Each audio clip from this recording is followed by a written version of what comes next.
Hello प्यारे बच्चों, कैसे हैं आप सभी। बच्चों, आज हम पढ़ेंगे एक इतना महत्वपूर्ण टॉपिक जो भारत के इतिहास से संबंधित है और सामान्य ज्ञान के जीके के प्रश्न पत्रों में यहाँ से काफ़ी क्वेश्चन आते हैं। लेकिन ताज्जुब की बात यह है कि हम लोग अधिकतर इन पे ध्यान नहीं देते। हम सोचते हैं बहुत ईजी आगे पढ़ लेंगे, लेकिन आईएएस तक के एग्जाम में इसमें से क्वेश्चन आया हुआ है, यूपीएससी तक में से। ठीक है, ये टॉपिक है गुप्त काल के वैज्ञानिक। गुप्त काल, जिसको कि भारत का स्वर्ण काल भी कहा जाता है, golden age of Indian history. गुप्त काल में भारत ने अत्यंत ही वैज्ञानिक उन्नति करी थी।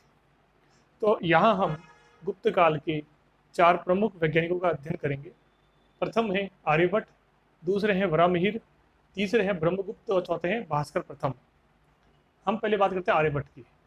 आर्यभट्ट जो हैं वो ज्योतिष को गणित से भिन्न मानते थे। कहते थे कि ज्योतिष जो है वो गणित से अलग विषय है। आर्यभट्ट ने एक पुस्तक लिखी जिसका नाम था आर्यभट्टियम। आर्यभट्टियम ज्योतिष और गणित की पुस्तक है। इसके 4 भाग हैं। इन भागों को हम बोलते हैं पाद। प्रथम पाद है गीतिपाद। प्रथम भाग है गीतिपाद। गीतिपाद में पृथ्वी की गति की बात करी गई है। द्वितीय भाग है गणितपाद, जिसमें गणित के बारे में, रेखा गणित के बारे में और बीज गणित के बारे में बात करी गई है।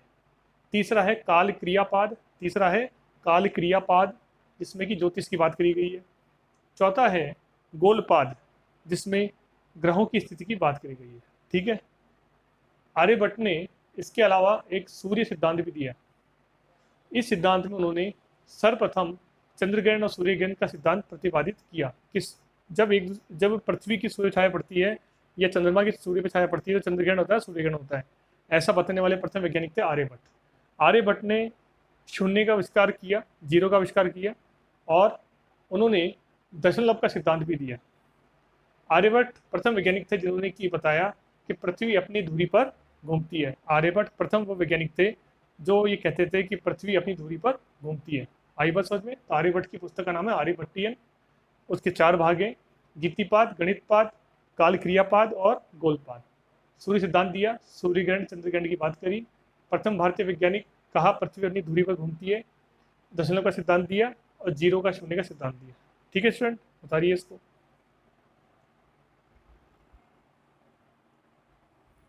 ठीक है बच्चों, तो तीसरे विद्वान हैं गुप्त काल के, जो ज्योतिषाचार्य भी हैं और गणित के विद्वान भी हैं। उनका नाम है वराहमिहिर। वराहमिहिर भी बहुत महत्वपूर्ण है, जैसे आर्यभट्ट का नाम है। वराहमिहिर जो हैं ज्योतिष के विद्वान हैं। इनकी पुस्तकों का नाम है पंच सिद्धांतिका, बृहत संहिता, बृहत जातक, लघु जातक और खगोल शास्त्र नामक जो उन्होंने सिद्धांत दिया है खगोल शास्त्र का, जो पुस्तक उन्होंने लिखी हुई है उसमें उन्होंने बताया कुछ सिद्धांत दिए खगोल शास्त्र नामक पुस्तक में। पॉलिश, पैतामह, सूर्य, वशिष्ठ और रोमक सिद्धांत। ठीक है, ये बहुत ही महत्वपूर्ण सिद्धांत है जो कि ज्योतिष में, गणित में काम आते हैं और अत्यंत ही वैज्ञानिक है। तीसरे ज्योतिषाचार्य और गणितज्ञ हैं भारत के गुप्त काल के, उनका नाम है ब्रह्मगुप्त। ब्रह्मगुप्त भी बहुत ही महत्वपूर्ण उस काल के गणितज्ञ और ज्योतिषाचार्य थे। गणितज्ञ और ज्योतिषाचार्य थे।